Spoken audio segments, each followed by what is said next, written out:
I was literally born in a brewery, in Hoegaarden, Belgium. My dad was the reviver of the Belgian wheat beer. It's so enjoyable, I mean, you make something, you create something that makes people happy, that puts a smile on people's face. So why not do it?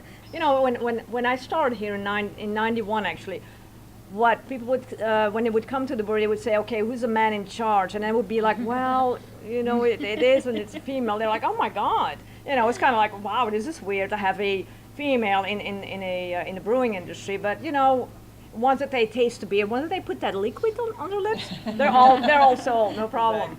Yeah. That's not what they first think of when they see me, that I brew beer. But when I talk to them about what I do for a living, I found that people are very supportive. I mean, it's still a novelty to see a woman in brewing. We're still very outnumbered by the men in the industry. But it's been a very positive experience for me. I come out of a very male-dominated industry as well. I'm in oil and gas now on the data side, but I started as a petroleum engineer drilling wells offshore.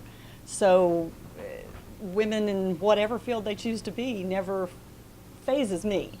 I was looking at that in the early 1990s as well. I mean, I think even though it's not as widespread for women to be drinking craft beer as men, there has been a definite increase over the years, over the last 20 years. So I fully expect to see, 5, 10, 20 years down the road, there being a larger percentage of women that are involved in breweries and promoting craft beer.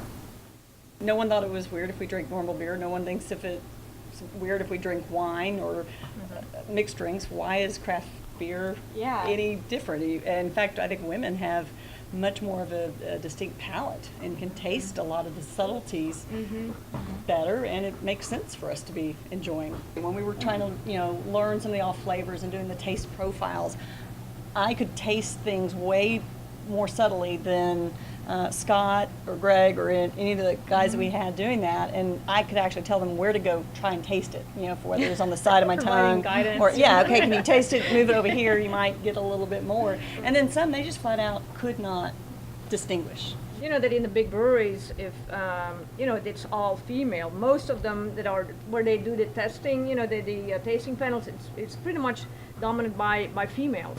Yeah, I can't tell you how many men have come into our brewery for a tour and either come in with a mind frame that, oh, there's a girl giving a tour, she's not going to know anything or understand anything. How many have come up after and said, wow, like, you really know beer. I know a lot about beer and you really know it. And it's refreshing to see that. A lot of people just assume it has to be a guy, and it's nice to kind of help build that reputation for women, saying, hey, we're here, we know this, and impressing people and knocking their socks off. Exactly.